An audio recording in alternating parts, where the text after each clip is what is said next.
All right, we're in the Vintage Open Tournament in Wednesday's qualifying round in the rookie division. Drink some coffee. Wake up. Let's go to hole number 3. This is our next hurdle. This is, if we're looking for that, especially on the weekend round, if we're looking for that spark that's going to really move us up the charts, this is the hole right here. Picking up an Albie on this hole is at least once in the round is going to be critical, and it would really be nice to just get it done right here on hole number 3. So I'm going to use a Kingmaker, an Extra Mile, a Backbone, and a Hornet. Kingmaker, Extra Mile, Backbone, and a Hornet. My goal is to get into my minimum backbone range is where I'm shooting for, but sometimes I get a little bit more roll and it gets into my minimum hornet range. So my backbone, so I got that number, it's 1.8 per ring, and my hornet is going to be 1.1.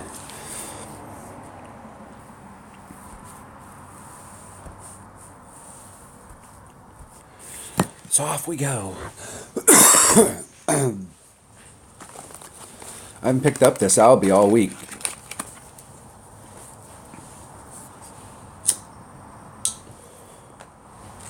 You have a really good shot at Albie at this.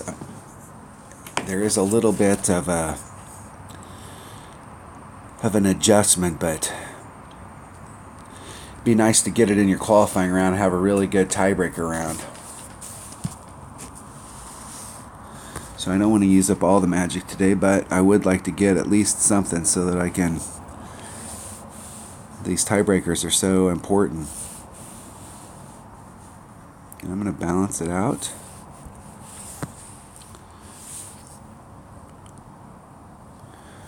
Take the wind out. It's 2-1 per ring, so it's just a little over a ring. No overpower. Isn't it perfect?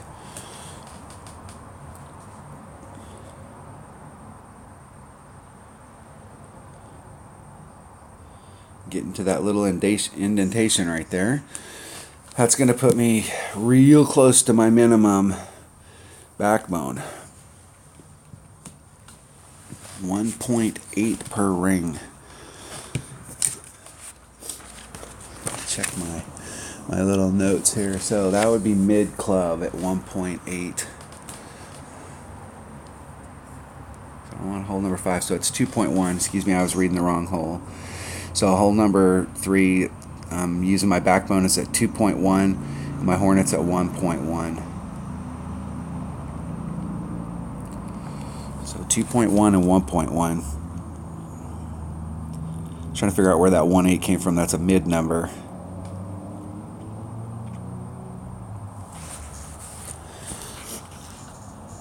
All right. This is just... Let's get in there. Where's it at? Right there, right there. 2 topspin. Okay, it's 2.1 per ring, so that'd be 4.2. It's 5 less, so it's about a ring and 3/4. And I want to start off just right there, and then I'm going to go a ring and 3/4. I don't have quite enough.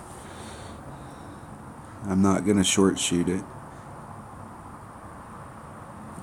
Hitting it perfect. Oh, I am tired of missing it. To the right, just a little teeny high like that. I've been scooting the ball down in my lineup so that I'm aiming towards the bottom left part of the cup, and I keep ending up just slightly right. So I'm going to aim off the cup next time to the left, about half a cup.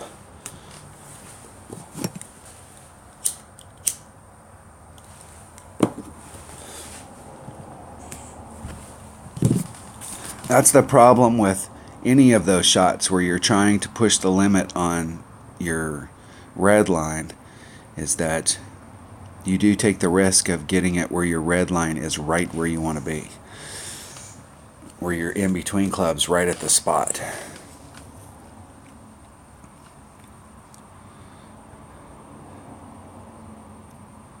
That's big trouble.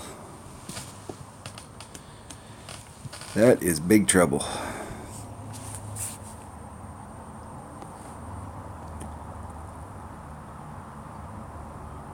In the hole. Eagle. Albatross has just such a better ring to it.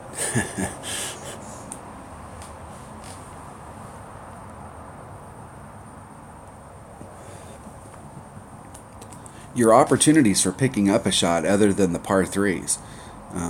Hole number 5 has an Albie shot on it, but it's not the greatest Albie shot in the world, but you do have an Albie shot on it. So, I mean, you have that opportunity to pick something up on 5, even though it's going to be low percentage. You do have an opportunity. Hole number 6, you do have an opportunity for eagle on that hole. I've never really had a lot of success with getting eagle on hole number 6. It's not my favorite par 4 in the game. Hole number 7, you have 0 chance for getting an albatross, and it's tough enough just to try and get an eagle. It's a tough hole just a birdie. It's easier now because they've taken some of the trees out. And hole number 9, you do have an opportunity for an eagle. So I mean, there are a few more opportunities, but hole number 3, that's why that albatross is so critical, because there's not a lot of really easy ways to pick up a shot other than these par 3s.